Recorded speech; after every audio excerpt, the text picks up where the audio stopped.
السلام عليكم ورحمة الله وبركاته. الحمد لله رب العالمين والصلاة والسلام على رسوله الأمين وعلى آله وصحبه أجمعين ومن تبعهم بإحسان إلى يوم الدين أما بعد.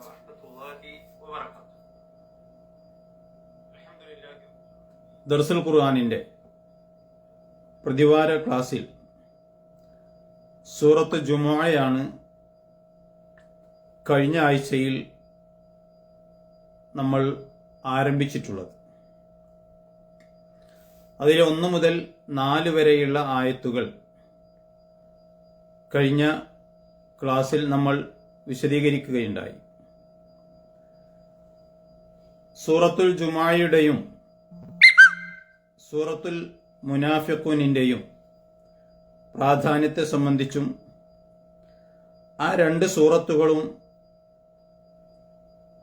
വെള്ളിയാഴ്ച ജുമാ നമസ്കാരങ്ങളിൽ നബി സല്ലല്ലാഹു അലൈഹി വസല്ലമ പാരായണം ചെയ്തിരുന്നതിൻ്റെ കാരണങ്ങളും നമ്മൾ കഴിഞ്ഞ ക്ലാസിന്റെ ആമുഖത്തിൽ സൂചിപ്പിക്കുകയുണ്ടായി. പ്രസ്തുത അധ്യായത്തിലെ തുടർന്നുള്ള ആയത്തുകളാണ്, അഥവാ 5 മുതൽ 8 വരെയുള്ള 4 ആയത്തുകളാണ് ഇന്ന് നമ്മൾ വിശദീകരിക്കുന്നത്. അഊദു ബില്ലാഹി മിനശ് ശൈത്വാനിർ റജീം. ബിസ്മില്ലാഹിർ റഹ്മാനിർ റഹീം. مثل الذين حملوا التوراة ثم لم يحملوها كمثل الحمار يحمل أسفارا بئس مثل القوم الذين كذبوا بآيات الله والله لا يهدي القوم الظالمين. ഈ 5-ാമത്തെ ആയത്തിന്റെ നേർക്കുനേരെയുള്ള അർത്ഥം മസലുല്ലദീന ഹുമ്മിലു തൗറാത്ത, തൗറാത്ത് വഹിക്കുന്നവരുടെ ഉപമ, ഉദാഹരണം. ആ ഉദാഹരണത്തെ സംബന്ധിച്ച് എന്താണ് അവരുടെ അവസ്ഥ എന്ന് വ്യക്തമാക്കുന്ന ഒരു ഉപമയാണ് അള്ളാഹു നൽകുന്നത്. തൗറാത്ത് നൽകപ്പെടുകയും എന്നിട്ട് ആ തൗറാത്ത് സുമ്മലം യഹ്മിലൂഹ, അത് വഹിക്കേണ്ട കാര്യങ്ങൾ മനസ്സിലാക്കേണ്ട രൂപത്തിൽ മനസ്സിലാക്കുകയും ചെയ്യാത്ത അതിൻ്റെ ആളുകളായ യഹൂദികളെ സംബന്ധിച്ച് അള്ളാഹു പറയുന്നത് അവരുടെ അവസ്ഥ കമസലിൽ ഹിമാരി യഹ്മിലു അസ്ഫാറ, വലിയ ഗ്രന്ഥങ്ങൾ ചുമക്കുന്ന കഴുതകളെപ്പോലെയാകുന്നു എന്ന്. നമുക്കറിയാം, ഇസ്രായേലികൾക്ക് തൗറാത്തും അതുപോലെ തന്നെ ഇഞ്ചീലുമൊക്കെ അള്ളാഹുവിൻ്റെ വേദഗ്രന്ഥങ്ങളായി അവതരിക്കപ്പെട്ടിട്ടുണ്ട്. ഏറ്റവും അധികം പ്രവാചകന്മാർ വന്നിട്ടുള്ളതും ഇസ്രായേലുകളിലേക്കാണ് എന്ന് പറയപ്പെടുന്നു. അതിലെ മൂസാ നബി അലൈഹിസ്സലാത്തു വസ്സലാമിന് അവതരിക്കപ്പെട്ട തൗറാത്ത്, ആ തൗറാത്തിന്റെ വാഹകരായ യഹൂദികൾ അഥവാ ജൂതന്മാർ, അവരും ആ തൗറാത്തും തമ്മിലുള്ള ബന്ധത്തെക്കുറിച്ച് വിശുദ്ധ ഖുർആൻ പറയുന്ന ഒരു ഉപമ, അത് കേവലം അവരുടെ ഉപമ മാത്രമല്ല, അത് അള്ളാഹു വിശുദ്ധ ഖുർആനിൽ നമുക്ക് ഉപമിച്ചു തരുമ്പോൾ അതിന് ചില ഉദ്ദേശങ്ങളും ലക്ഷ്യങ്ങളും ഉണ്ടാകും. ഏതായിരുന്നാലും ഈ ആയത്തിന്റെ നേർക്കുനേരെയുള്ള അർത്ഥം മസലുല്ലദീന ഹുമ്മിലു തൗറാത്ത സുമ്മലം യഹ്മിലുഹ, തൗറാത്ത് വഹിക്കുകയും അല്ലെങ്കിൽ നൽകപ്പെടുകയും എന്നിട്ട് അതിലുള്ള കാര്യങ്ങൾ ഗ്രഹിക്കുകയോ അതനുസരിച്ച് പ്രവർത്തിക്കുകയോ ചെയ്യാത്തവരുടെ ഉപമ, ഉദാഹരണം കമസലിൽ ഹിമാരി, കഴുതയെ പോലെയാണ്, അല്ലെങ്കിൽ കഴുതയുടെ ഉദാഹരണം പോലെയാണ്. യഹ്മിലു അസ്ഫാറ, ഭാണ്ഡങ്ങൾ അല്ലെങ്കിൽ വലിയ ഗ്രന്ഥങ്ങൾ ചുമക്കുന്ന കഴുതയുടെ ഉപമ പോലെയാണ് യഥാർത്ഥത്തിൽ യഹൂദികളുടെ അവസ്ഥ എന്ന്. കഴുതയുടെ പുറത്ത് വലിയ ഭാരങ്ങൾ വെച്ചു കൊടുത്താലും താൻ എന്ത് വഹിക്കുന്നു എന്ന് ആ കഴുതക്കറിയില്ല. താൻ വഹിക്കുന്ന ചുമടുകളിൽ എന്താണ് ഉള്ളത് എന്നും അതിനറിയില്ല. അതിന്റെ ലക്ഷ്യം എന്താണ്, പ്രയോജനങ്ങൾ എന്താണ്, താനിത് ചുമക്കുന്നത് കൊണ്ട് എന്താണ് അതിന്റെ ലക്ഷ്യം, അതിനകത്തുള്ള കാര്യങ്ങൾ എന്താണ് ഞാൻ ചുമക്കുന്നത് എന്നൊരു കഴുതക്കും അറിയില്ല. മറിച്ചൊരു ഭാണ്ഡം ചുമക്കുന്നു, അല്ലെങ്കിൽ ആ വലിയൊരു ഭാരം അത് ചുമക്കുന്നു എന്നത് മാത്രമാണ്. അതുപോലെയാണ് യഥാർത്ഥത്തിൽ വലിയ മഹത്തായ ഒരു ദൈവിക ഗ്രന്ഥം, വലിയ ആശയങ്ങളുള്ള, ജീവിതത്തിൽ പകർത്താനുള്ള കാര്യങ്ങൾ അടങ്ങിയിട്ടുള്ള ഒരു വേദഗ്രന്ഥമാകുന്ന തൗറാത്ത്. ആ തൗറാത്ത് നൽകപ്പെട്ട യഹൂദികളുടെ അവസ്ഥ അങ്ങനെയാണ്. അതിലുള്ള കാര്യങ്ങൾ അവർ ഗ്രഹിക്കുന്നില്ല. എന്താണ് അതിലുള്ളത് എന്നവർ അറിയുന്നില്ല. അതിന്റെ ലക്ഷ്യങ്ങൾ എന്താണ് എന്നവര് മനസ്സിലാക്കുന്നില്ല. പിന്നെ ആ ഗ്രന്ഥം കൊണ്ട് അവർക്ക് എന്ത് ഫലമാണുള്ളത്? അതുകൊണ്ട് തന്നെ യഥാർത്ഥത്തിൽ ഇവിടെ കഴുത അല്ലെങ്കിൽ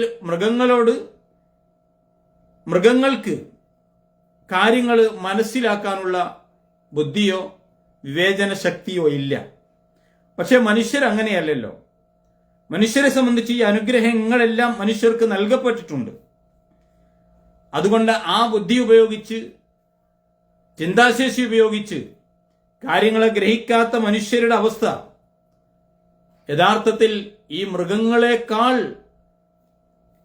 മോശമാണ് എന്നതാണ് വിശുദ്ധ ഖുർആൻ സൂറത്ത് അറാഫിൽ സൂചിപ്പിക്കുന്ന ഒരു കാര്യം. ഖുർആൻ അവിടെ ഒരു വചനത്തിൽ ഇങ്ങനെ പറയുന്നുണ്ട്: ലഹും ഖുലൂബുൻ ലാ യഫ്ഖഹൂന ബിഹാ വലഹും അയ്യുനുൻ ലാ യുബ്സിറൂന ബിഹാ വലഹും ആദാനുൻ ലാ യസ്മഊന ബിഹാ ഉലൈക കൽഅൻആം ബൽ ഹും അളൽ. വളരെ കൃത്യമായിട്ട് ഒരു വേദഗ്രന്ഥം നൽകപ്പെട്ടിട്ട് ആ വേദഗ്രന്ഥത്തിനകത്തുള്ള കാര്യങ്ങൾ എന്തൊക്കെയാണ്, തന്റെ ജീവിത മാർഗങ്ങൾ മനസ്സിലാക്കാതെ, അതിന്റെ ലക്ഷ്യങ്ങൾ ഉൾക്കൊള്ളാതെ ആ ഗ്രന്ഥം ഒരു ഭാഗത്തും തങ്ങളുടെ ജീവിതം മറുഭാഗത്തുമായി പോകുന്ന ഒരവസ്ഥ ഖേദകരമാണ്. അപ്പൊ അങ്ങനെയാണ് യഥാർത്ഥത്തിൽ യഹൂദികളുടെ അവസ്ഥ. അവർക്ക് നൽകപ്പെട്ട തൗറാത്തിന്റെ കാര്യങ്ങൾ, അതിലടങ്ങിയിരിക്കുന്ന തത്വങ്ങൾ എന്താണ് എന്നവർ മനസ്സിലാക്കുന്നില്ല. ഭാരം ചുമക്കുന്ന കഴുതയെപ്പോലെ അവരത് ചുമക്കുന്നു, ഒരുപക്ഷെ വായിക്കുന്നുണ്ടാകും. അതിനപ്പുറം ഒന്നും ആ ഗ്രന്ഥവുമായി അവർക്ക് യാതൊരു ബന്ധവുമില്ല. അപ്പൊ യഥാർത്ഥത്തിൽ ഈ ബുദ്ധിയും ചിന്താശേഷിയുമുള്ള മനുഷ്യര്, അതാണ് ഖുർആൻ പറഞ്ഞത്, അവർക്ക് എന്തുണ്ട്? ലഹും ഖുലൂബുൻ ലാ യഫ്ഖഹൂന ബിഹാ.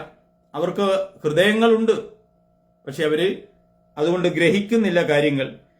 അതേപോലെ തന്നെ അവർക്ക് കണ്ണുകളുണ്ട്, അതുകൊണ്ട് അവർ കാണുന്നില്ല. വലഹും അഅ്യുനുൻ ലാ യുബ്സിറൂന ബിഹാ വലഹും ആദാനുൻ ലാ യസ്മഊന ബിഹാ. അവർക്ക് കാതുകളുണ്ട്, പക്ഷെ ആ കാതുകൊണ്ട് കേൾക്കേണ്ട ഈ കാര്യങ്ങൾ അവർ കേൾക്കുന്നില്ല. അപ്പൊ പിന്നെ അവരെന്താണ്? ഉലൈക കൽഅൻആം, അവർ മൃഗങ്ങളെ പോലെയാണ്. അല്ല, മൃഗങ്ങളെപ്പോലെ എന്ന് പറയാനും പറ്റില്ല. ഖുർആൻ പറയാട്ടോ. കാരണം എന്താ? മൃഗങ്ങൾക്ക് ചിന്താശേഷിയില്ല, വിവേചന ബുദ്ധിയില്ല. അതുകൊണ്ട് അതൊന്നും ഇല്ലാത്തൊരു മൃഗം അതിനെ ഈ ബുദ്ധിയുള്ള മനുഷ്യനോട് ഉപമിച്ച് ആ മൃഗത്തെ മോശമാക്കുന്നത് ശരിയല്ലല്ലോ. അതുകൊണ്ട് അള്ളാഹു പറഞ്ഞത് ബൽഹും അളൽ, അതിനേക്കാൾ അല്ലെങ്കിൽ ഏറ്റവും പിഴച്ചവരാണ് അവർ. ഈ ബുദ്ധിയും ചിന്താശേഷിയും എല്ലാം ഉണ്ടായിട്ട് അതൊന്നും ഉപയോഗപ്പെടുത്താത്ത മനുഷ്യന്റെ അവസ്ഥ യഥാർത്ഥത്തിൽ ഈ ഗ്രന്ഥം ചുമക്കുന്ന കഴുതയേക്കാൾ മോശമാണ് എന്ന് ചുരുക്കം. ഇവിടെ യഥാർത്ഥത്തിൽ കഴുതയോട് ആണ് പടച്ചവൻ മറ്റൊരു ഒട്ടകത്തോടോ കുതിരയോടോ ഒന്നും ഉപമിക്കാതെ കഴുതയോട് ഉപമിച്ചത്. മുഫസ്സിരിങ്ങൾ പറയാട്ടോ, അള്ളാഹുവിന് ആ ജനവിഭാഗത്തോടുള്ള വെറുപ്പിന്റെ കാഠിന്യമാണ് അതിന് കാരണം എന്നതാണ്. നിങ്ങൾ ആലോചിച്ച് നോക്കുക.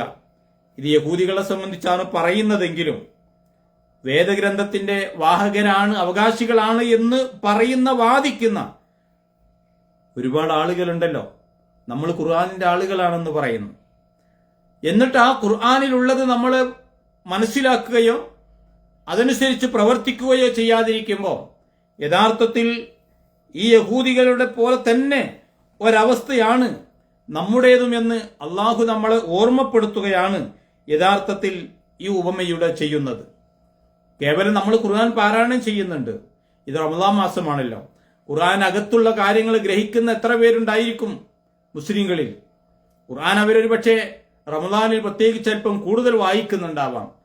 ആ ഖുർആനിലെ നിയമങ്ങളും അതിലെ തത്വങ്ങളും ജീവിതത്തിൽ പകർത്തുന്ന എത്ര മുസ്ലിങ്ങൾ ഉണ്ടാകും? കർമ്മശാസ്ത്രപരമായ വിഷയങ്ങൾ വരുമ്പോൾ ആ വിഷയങ്ങളിൽ ഖുർആൻ എന്ത് നിലപാട് സ്വീകരിച്ചു, വിശ്വാസപരമായ കാര്യങ്ങളിൽ ഖുർആൻ എന്താണ് പറയുന്നത് എന്ന് കൃത്യമായി ആ ഖുർആൻ അനുസരിച്ച് തന്റെ ജീവിതത്തെയും വിശ്വാസത്തെയും കർമ്മങ്ങളെയും ക്രമപ്പെടുത്തുന്ന എത്ര പേരുണ്ടായിരിക്കും? അല്ലേ? അതാണ് ഒരിക്കൽ നബി സല്ലല്ലാഹു അലൈഹി വസല്ലമ മഹാനായ സിയാദ് ബിൻ ലബീദ് റളിയല്ലാഹു അൻഹു പറയാണ്, നബി തിരുമേനി അവരോടൊരു കാര്യത്തെക്കുറിച്ച് പറഞ്ഞു. ആ കാര്യത്തെക്കുറിച്ച് പറഞ്ഞതിന് ശേഷം പ്രവാചകൻ ഇങ്ങനെ കൂടി പറഞ്ഞു, വദാക്ക ഇൻദ ദിഹാബിൽ ഇൽം, അത് സംഭവിക്കുക നിങ്ങളിൽ നിന്ന് വിജ്ഞാനം നഷ്ടപ്പെടുന്ന വേളയിലായിരിക്കും. അപ്പൊ സഹാബികൾക്ക് അത്ഭുതം. അവർ പ്രവാചകനോട് ചോദിച്ചു, കൈഫ യദ്ഹബുൽ ഇൽമു വനഹ്നു നഖറഉൽ ഖുർആന വനുഖരിഉഹു അബ്നാഅന വഅബ്നാഉനാ യുഖരിഊന അബ്നാഅഹും ഇലാ യൗമിൽ ഖിയാമ. നബിയെ, എങ്ങനെ വിജ്ഞാനം നഷ്ടപ്പെടും ഞങ്ങളിൽ നിന്ന്? അങ്ങനെ ഒരു അവസ്ഥ ഉണ്ടാകുമോ? കാരണം ഞങ്ങൾ ഖുർആൻ വായിക്കുന്നു, അത് ഗ്രഹിക്കുന്നു, അതനുസരിച്ച് പ്രവർത്തിക്കുന്നു.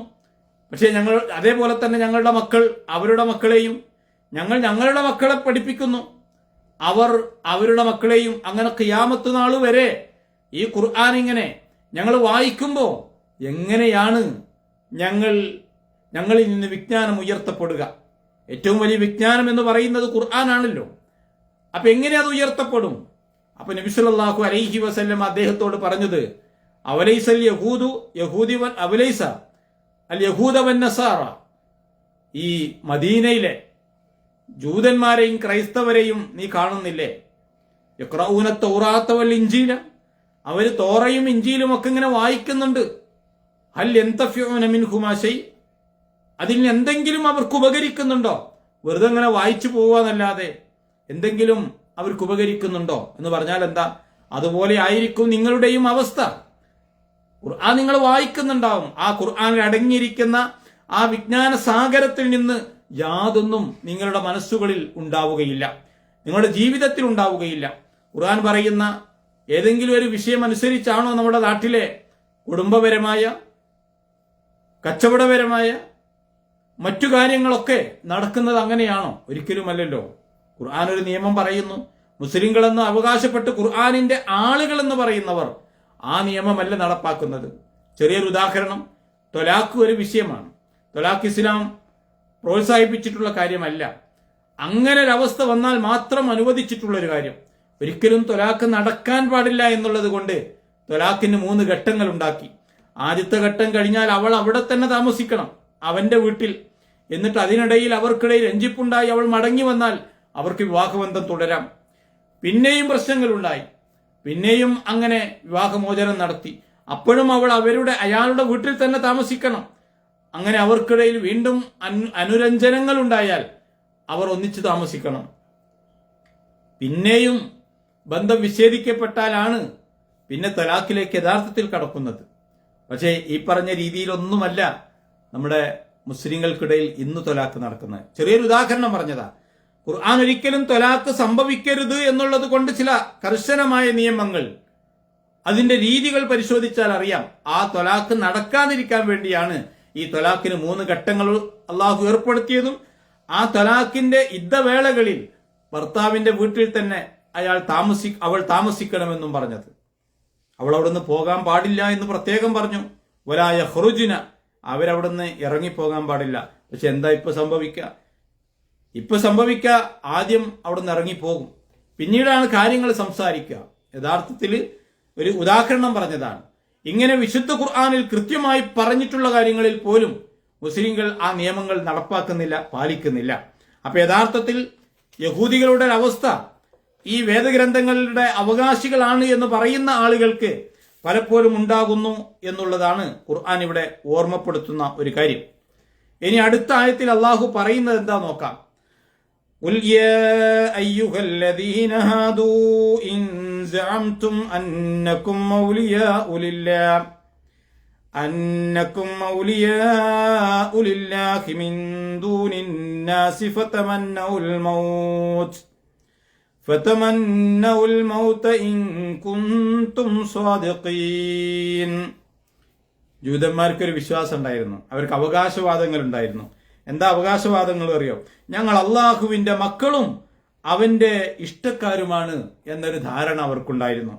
അതേപോലെ തന്നെ അവർക്കുണ്ടായിരുന്ന മറ്റൊരു വിശ്വാസം, എണ്ണിക്കണക്കാക്കപ്പെട്ട ഏതാനും ചില, ഇനി ഞങ്ങൾ നരകത്തിൽ പോയാൽ തന്നെ ഏതാനും ചില ദിവസങ്ങൾ അല്ലെങ്കിൽ ഏതാനും ചില ദിവസങ്ങൾ മാത്രമേ ഞങ്ങളെ നരകം സ്പർശിക്കുകയുള്ളൂ എന്നായിരുന്നു അവരുടെ അവകാശവാദം. അവരൊരിക്കലും നരകത്ത് പോകില്ല, ഇനി പോയാൽ തന്നെ ഏതാനും ദിവസങ്ങൾ മാത്രമേ നരകത്തിലെ ആ തീ ഞങ്ങൾ സ്പർശിക്കുകയുള്ളൂ എന്നായിരുന്നു അവരുടെ അവകാശവാദം.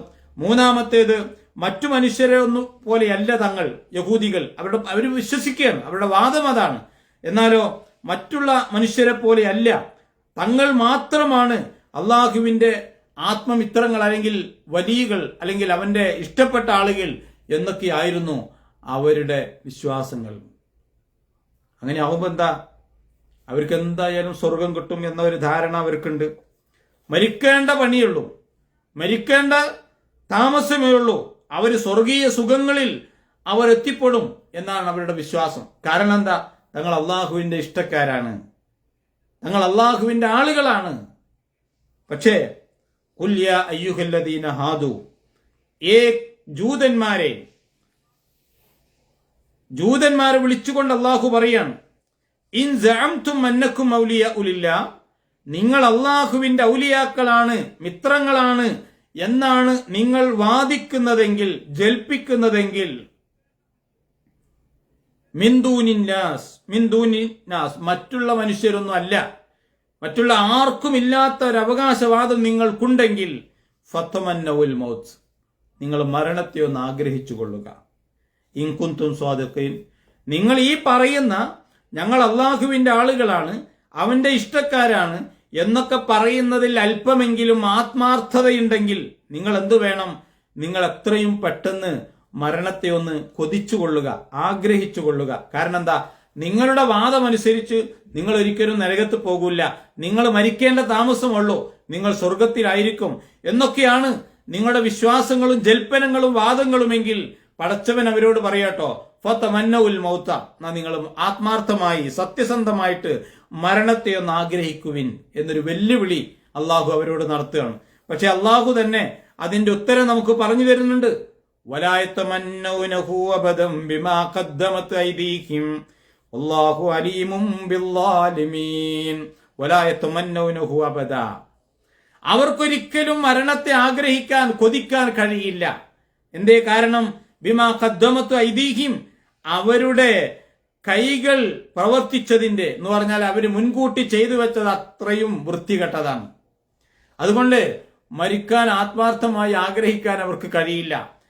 എന്തിനേറെ ഈ വെല്ലുവിളി നടത്തിയപ്പം ഒരു യഹൂദിയെങ്കിലും വാക്കാൽ പോലും ആ മരണത്തെ ആഗ്രഹിക്കുകയുണ്ടായില്ല എന്നാണ് മുഫസ്സിരീങ്ങൾ പറയുന്നത്. കാരണം എന്താ, പടച്ചവൻ തന്നെ പറഞ്ഞു തരാണ്, അവർ ചെയ്തു വെച്ചത് അത്രയും മോശമാണ്, വൃത്തികെട്ട കാര്യങ്ങളാണ്. അതുകൊണ്ട് ഒരിക്കലും അവർക്ക് സ്വർഗത്തിൽ പോവുകയില്ലെന്ന് അവർക്കറിയാം. അതുകൊണ്ട് വല്ലാഹു അലീമും ബിദ്ദാലിമീൻ, വല്ലാഹു അലീമും ബിദ്ദാലിമീൻ, ഇത്തരം അക്രമികളെ പറ്റി അള്ളാഹു നല്ല പോലെ അറിയുന്നവനാണ്. യഥാർത്ഥത്തിൽ നമ്മൾ മനസ്സിലാക്കേണ്ട ഒരു കാര്യം തന്നെയാണത്. ഒരാൾക്ക് മരിക്കാൻ എപ്പോഴാണ് ആഗ്രഹം ഉണ്ടാവുക, മരിച്ചു കഴിഞ്ഞാൽ എത്രയും പെട്ടെന്ന് അള്ളാഹുവിന്റെ സ്വർഗത്തിലേക്ക് എത്തണം എന്നുള്ള ആഗ്രഹമുള്ള ആളുകളാ. അപ്പൊ എനിക്ക് സ്വർഗം ഉറപ്പാണെന്നുള്ള ആളുകൾക്ക്, ഇപ്പൊ സത്യവിശ്വാസികൾ, ഏറ്റവും സൂക്ഷ്മമായി ജീവിച്ച ആളുകള്, അവർക്ക് മരണം അവർക്ക് വന്നെത്തുമ്പോൾ അവരിങ്ങനെ ആ മരണത്തെ മുഖാമുഖം കാണുമ്പോൾ അവർക്ക് എത്രയും പെട്ടെന്ന് അവരുടെ റബ്ബിങ്കിലേക്ക് എത്തിപ്പെടാൻ അവർ ആഗ്രഹിക്കുമെന്ന് പറയാറുണ്ട്. കാരണം എന്താ, ആ റബ്ബിന്, ആ മലക്ക് അവരോട് അങ്ങനെ മരണാസന്നമാകുന്ന സമയത്ത് മലക്കുൽ മൗത്ത് അവനോട് പറയുകയും ചെയ്യും, യാ അയ്യത്തുഹൻ നഫ്സുൽ മുത്മഇന്ന ഇർജിഇ ഇലാ റബ്ബികി റാദിയതൻ മർദിയ, സമാധാനമടഞ്ഞ ആത്മാവേ. സത്യവിശ്വാസിയായ സ്വർഗാവകാശിയായ ഒരു മനുഷ്യൻ മരണപ്പെടുമ്പോ അവനോട് മലക്കുൽ മൗത്ത് പറയുന്ന ഒരു കാര്യം അത്, ഇർജിഇ ഇലാ റബ്ബിക, നീ നിന്റെ റബ്ബിന്റെ അടുത്തിലേക്ക് നീ എന്ത് ചെയ്യുക, മടങ്ങിക്കൊള്ളുക. തൃപ്തികരമായ ഒരു ജീവിതത്തിലേക്ക് നീ മടങ്ങിക്കൊള്ളുക. അങ്ങനെ ഒരു മലക്ക് അവനോട് സന്തോഷ വാർത്ത അറിയിക്കുമ്പോൾ ഏതൊരാൾക്കാണ് പിന്നെ ഈ ദുന്യാവില് അവന്റെ മക്കളെ കാണാൻ ആഗ്രഹം ഉണ്ടാവുക, അവന്റെ കുടുംബത്തെ കാണാൻ ആഗ്രഹം ഉണ്ടാവുക? അവൻ ഈ ലോകത്തിലെ സുഖങ്ങളും സൗകര്യങ്ങളും ഒക്കെ ഉണ്ടായാലും അവൻ അതൊന്നും താല്പര്യമില്ല. അവൻ ഇതുവരെ ഈ ലോകത്ത് ജീവിച്ചപ്പോൾ ആഗ്രഹിച്ചതും ജീവിതത്തിന്റെ ലക്ഷ്യവും തന്റെ റബ്ബിനെ കണ്ടുമുട്ടണം, അവന്റെ അനശ്വരമായ ആ പരലോകത്തെ സ്വർഗത്തിലേക്ക് പ്രവേശിക്കണം എന്നുള്ളതാണ്. അത് ഈ മരണമാസന്നമാകുന്ന ദുനിയാവിലെ തന്റെ ജീവിതത്തിന്റെ അവസാന നിമിഷം ആയി എന്നവന് ബോധ്യപ്പെടുമ്പോ അവന്റെ അടുക്കൽ മലക്കുൽ മൗത്ത് വരുമ്പോ അവൻ എന്ത് പറയുന്നു? ആ മലക്കുൽ മൗത്ത് അവനോട് പറയും, സമാധാനമടഞ്ഞ ആത്മാവേ, നീ നിന്റെ റബ്ബിന്റെ തൃപ്തിയിലേക്ക് മടങ്ങിക്കൊള്ളുക, ഇലാ റബ്ബിക്ക് റാദിയത്തൻ മർദിയ എന്ന്. അപ്പോ ഒരിക്കലും അയാൾക്ക് ഈ ദുനിയാവില് ഒരു നിമിഷം പോലും അയാൾക്ക് താമസിക്കാൻ ആഗ്രഹം ഉണ്ടാവില്ല. നമ്മൾ ചുറ്റും നിന്ന് കരഞ്ഞാലും അയാൾക്ക് അയാളുടെ റബ്ബിനെ കാണണമെന്ന ആഗ്രഹം ആ മനസ്സിനകത്തുണ്ടാകുന്നതാണ്. നമ്മൾ ചുറ്റും നിന്ന് കരയും, പോവാതിരിക്കാനും അതല്ലെങ്കിൽ സങ്കടം കൊണ്ടൊക്കെ കരഞ്ഞ് അട്ടഹസിക്കും. പക്ഷെ അവർക്ക് സ്വർഗാവകാശിയാണെങ്കിൽ അവർക്ക് യാതൊരു ആഗ്രഹവും ഉണ്ടാവില്ല അങ്ങോട്ട് മടങ്ങി വരാൻ. എന്നാലോ ഒരു സ്വർഗാവകാശി അല്ലാത്തൊരു മനുഷ്യനാണ് മരണപ്പെടുന്നതെങ്കിൽ അയാളാണ് പറയാ, എന്നെ കുറച്ചും കൂടി നീട്ടിത്തരയണമേ, ലഅല്ലി അമലു സ്വാലിഹൻ ഫീമാ തറക്തു, ചെയ്യാതെ പോയതൊക്കെ ഞാൻ ചെയ്തു കൊള്ളാം എന്ന്. അപ്പൊ ഇവിടെ പടച്ചവൻ പറയുന്ന ഒരു കാര്യം എന്താ അറിയോ? ജൂതന്മാരോട് ആത്മാർത്ഥമായിട്ടാണ് നിങ്ങൾ അള്ളാഹുവിന്റെ ആത്മമിത്രങ്ങളാണ്, നിങ്ങൾക്ക് സ്വർഗീയ അനുഭവങ്ങളാണ് മരണശേഷം കാത്തിരിക്കുന്നത് എന്ന് സത്യസന്ധമായും ആത്മാർത്ഥമായിട്ട് നിങ്ങൾ പറയുന്നു എങ്കിൽ നിങ്ങൾ എന്ത് ചെയ്യുക? ഫതമന്നൗൽ മൗത, നിങ്ങൾ മരണത്തെ ഒന്ന് ആഗ്രഹിച്ചു കൊള്ളുക. പക്ഷേ നിങ്ങൾ ചെയ്തു വെച്ചതിന്റെ ഫലമായി നിങ്ങൾക്കൊരിക്കലും മരണത്തെ ആഗ്രഹിക്കാൻ കഴിയില്ല. നിങ്ങൾക്കും നിങ്ങളുടെ റബ്ബിനും അറിയാം നിങ്ങൾ എന്തൊക്കെയാണ് ചെയ്തു വെച്ചത് എന്ന്. അതുകൊണ്ട് പടച്ചവൻ തന്നെ അവരെ കുറിച്ച് പറയാട്ടോ, ഫലാ യതമന്നൗനഹു അബദം ബിമാ ഖദ്ദമത് ഐദീഹിം വല്ലാഹു അലീമും ബിദ്ദാലിമീൻ. അവര് മുൻകൂട്ടി ചെയ്തു വെച്ചതിന്റെ ഫലമായി അവർക്കൊരിക്കലും തന്നെ ആ മരണത്തെ ആഗ്രഹിക്കാൻ കഴിയില്ല. ഇത് അള്ളാഹുവിന്റെ ഒരു വെല്ലുവിളിയായിരുന്നു ജൂതന്മാരോട്. അതേപോലെ തന്നെയാണ് ക്രൈസ്തവരോട് അള്ളാഹു ഇതുപോലെ മറ്റൊരു വെല്ലുവിളി നടത്തിയതായി വിശുദ്ധ ഖുർആനിൽ നമുക്ക് കാണാൻ കഴിയും. അതെന്തായിരുന്നു?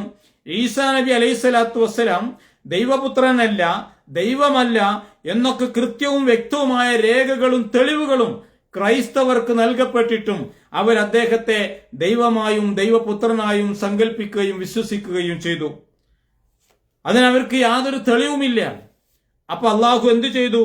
അള്ളാഹു അവരെ മുബാഹലക്ക് വേണ്ടി, നിങ്ങളുടെ അടുത്താണ് സത്യമെങ്കിൽ നിങ്ങൾ വിജയിക്കട്ടെ, ഞങ്ങളുടെ അടുത്താണ് സത്യമെങ്കിൽ ഞങ്ങളുടെ മേൽ നാശത്തിന്റെ പെരുമഴ വർഷിക്കട്ടെ എന്ന ഒരു മുബാഹല നടത്താൻ അള്ളാഹു അവരെ വെല്ലുവിളിക്കുകയാണ്. വിശുദ്ധ ഖുർആൻ സൂറത്ത് ആൽ ഇംറാനിൽ ഇങ്ങനെ പറയുന്നുണ്ട്, ഫഖുൽ തആലൂ നദഉ അബ്നാഅനാ വഅബ്നാഅകും വനിസാഅനാ വനിസാഅകും വഅൻഫുസനാ വഅൻഫുസകും ثم نبتهل فنجعل لعنة الله على الكاذبين. ഈസാ നബി അലൈഹി സ്വലാത്തു വസ്സലാമിനോട് പടച്ചവൻ പറയാട്ടോ, ഈസാ നീ അവരോട് ഇങ്ങനെ പറയുക, നിങ്ങൾ വരൂ, ഞങ്ങളുടെ മക്കളെയും നിങ്ങളുടെ മക്കളെയും, ഞങ്ങളുടെ സ്ത്രീകളെയും നിങ്ങളുടെ സ്ത്രീകളെയും അതേപോലെ തന്നെ നമുക്ക് വിളിച്ചു കൂട്ടാം, ഞങ്ങളും നിങ്ങളും കൂടുകയും ചെയ്യാം അവരോടൊപ്പം. അപ്പൊ നമ്മുടെ മക്കളും നിങ്ങളുടെ മക്കളും, നമ്മുടെ സ്ത്രീകളും നിങ്ങളുടെ സ്ത്രീകളും, നമ്മളും നിങ്ങളും, അങ്ങനെ എല്ലാവരും ഒരുമിച്ചു കൂട്ടാം. എന്നിട്ടോ കള്ളം പറയുന്ന കക്ഷികളുടെ മേൽ അള്ളാഹുവിന്റെ ശാപമുണ്ടായിരിക്കാൻ നമുക്ക് ഉള്ളഴിഞ്ഞ് അള്ളാഹുവിനോട് പ്രാർത്ഥിക്കാം എന്ന് പടച്ചവൻ അവരെ വെല്ലുവിളിക്കാൻ ഈസാ നബി അലൈഹി സ്വലാത്തു വസ്സലാമിനോട് ആവശ്യപ്പെടുകയുണ്ടായി. ഇതെല്ലാം പക്ഷെ ഒരൊറ്റ ക്രിസ്ത്യാനിയും മുന്നോട്ട് വന്നില്ല എന്നതാണ്. ഇപ്പറഞ്ഞതൊക്കെയും ഖുർആനിന്റെയും പ്രവാചകന്റെയും സത്യതയും അവർ യഥാർത്ഥത്തിൽ അള്ളാഹുവിന്റെ ദൂതന്മാരാണ് എന്നും ഖുർആനും ഈ തോറയും ഒക്കെ അള്ളാഹുവിന്റെ വേദഗ്രന്ഥങ്ങളാണ് എന്നതിന്റെ ഏറ്റവും വലിയ തെളിവുകളാണ്. ഇനി അതിനുശേഷം ഖുർആന് പറയുന്നൊരു കാര്യം എന്താ? ഈ ജൂതന്മാരോട് ഈ വെല്ലുവിളി കാര്യങ്ങളൊക്കെ പറഞ്ഞ് നടത്തി, എന്നിട്ട് നിങ്ങൾ സത്യസന്ധമായിട്ടാണ് മരണത്തെ ആഗ്രഹിക്കുന്നതെങ്കിൽ ഒന്ന് ആഗ്രഹിക്കുവിൻ, പക്ഷെ നിങ്ങൾക്ക് അതിന് കഴിയില്ല. അതിനുശേഷം അള്ളാഹു പറയാട്ടോ, قل إن الموت الذي تفرون منه فإنه ملاقيكم ثم تردون إلى عالم الغيب والشهادة ഫയനബ്ബിഉകും ബിമാ കുൻതും തഅമലൂൻ. പിന്നെ ഇന്ന് നമ്മൾ വായിച്ച അവസാനത്തെ 8ാമത്തെ ആയത്തിൽ പടച്ചവൻ പറയട്ടോ, ഇനിയിപ്പോ അവര് മരണത്തെ ആഗ്രഹിച്ചാലും ഇല്ലെങ്കിലുമൊക്കെ ഖുൽ ഇന്നൽ മൗത്തല്ലദീ തഫിറൂന മിൻഹും, നിങ്ങൾ ഏതൊരു മരണത്തിൽ നിന്നാണോ ഭയന്നോടുന്നത് ആ മരണം മുലാഖീക്കും, നിങ്ങളെ പിടികൂടുക തന്നെ ചെയ്യും. പടച്ചവൻ പറയണം, ഇനിയിപ്പോ നിങ്ങൾ മരണത്തിന് വേണ്ടി ആഗ്രഹിച്ചാലും ഇല്ലെങ്കിലും നിങ്ങളുടെ സമയമെത്തുമ്പോൾ നിങ്ങളെ മരണം പിടികൂടുമെന്ന് മാത്രമല്ല, സുമ്മ തുറദ്ദൂന ഇലാ ആലിമിൽ ഗൈബി വശഹാദ, ദൃശ്യവും അദൃശ്യവും അറിയുന്ന പടച്ചവനിലേക്ക് നിങ്ങൾ മടക്കപ്പെടുകയും ചെയ്യും. ഫയുനബ്ബിഉക്കും, അങ്ങനെ നിങ്ങൾ മടക്കപ്പെട്ടു കഴിഞ്ഞാൽ ഫയുനബ്ബിഉക്കും, അവൻ നിങ്ങളെ വിവരമറിയിക്കും, ബിമാ കുൻതും തഅമലൂൻ, നിങ്ങൾ പ്രവർത്തിച്ചതിനെ കുറിച്ച്. അപ്പോ ഈ വെല്ലുവിളി നിങ്ങൾ സ്വീകരിച്ചാലും ഇല്ലെങ്കിലും, നിങ്ങൾ മരണത്തെ ആഗ്രഹിച്ചാലും ഇല്ലെങ്കിലും, നിങ്ങൾക്ക് ആഗ്രഹിക്കാൻ കഴിയില്ല. ഇനിയിപ്പോ നിങ്ങൾ ആഗ്രഹിച്ചാലും ഇല്ലെങ്കിലും ഈ ഭൂമിയിൽ നിങ്ങൾ ആരും ശാശ്വതരല്ല, ഒരു മനുഷ്യനും.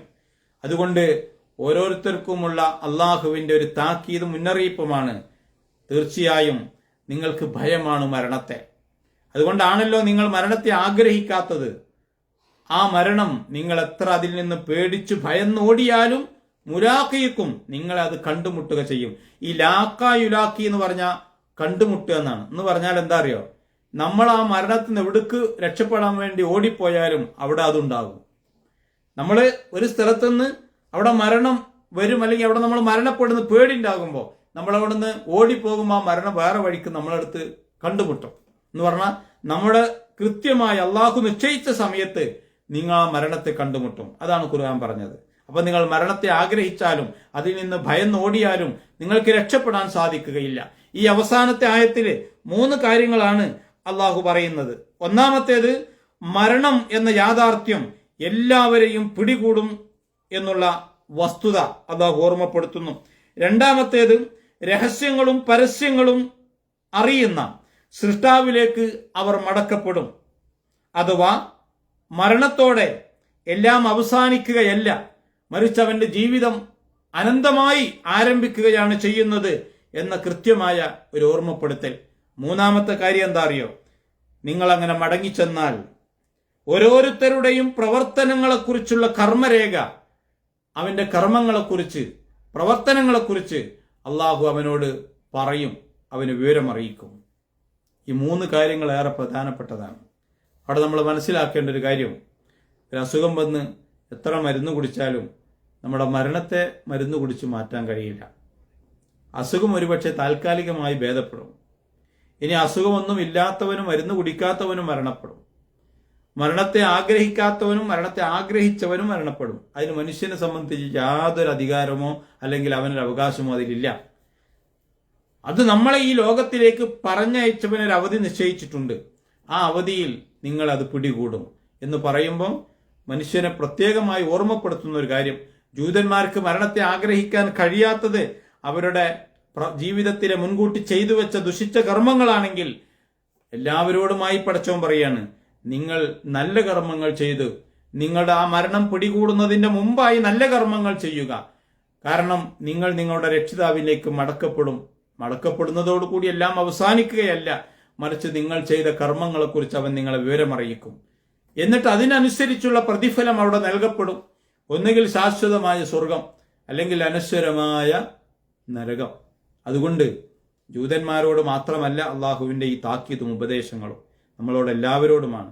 വിശുദ്ധ റമദാനിന്റെ രാപ്പകലുകളിൽ കൂടുതൽ നമ്മുടെ കർമ്മങ്ങളെ നന്നാക്കുവാനും അള്ളാഹുവിനോട് പ്രാർത്ഥിക്കുവാനും സമയം കണ്ടെത്തുക. ഇൻഷാ അല്ലാഹ് ഇതിലെ ബാക്കി ആയത്തുകൾ അടുത്ത ക്ലാസ്സിൽ നമുക്ക് വിശദീകരിക്കാം. വാഖിറു ദഅവാന അനിൽ ഹംദുലില്ലാഹി റബ്ബിൽ ആലമീൻ. അസ്സലാമു അലൈക്കും വറഹ്മത്തുള്ളാഹി.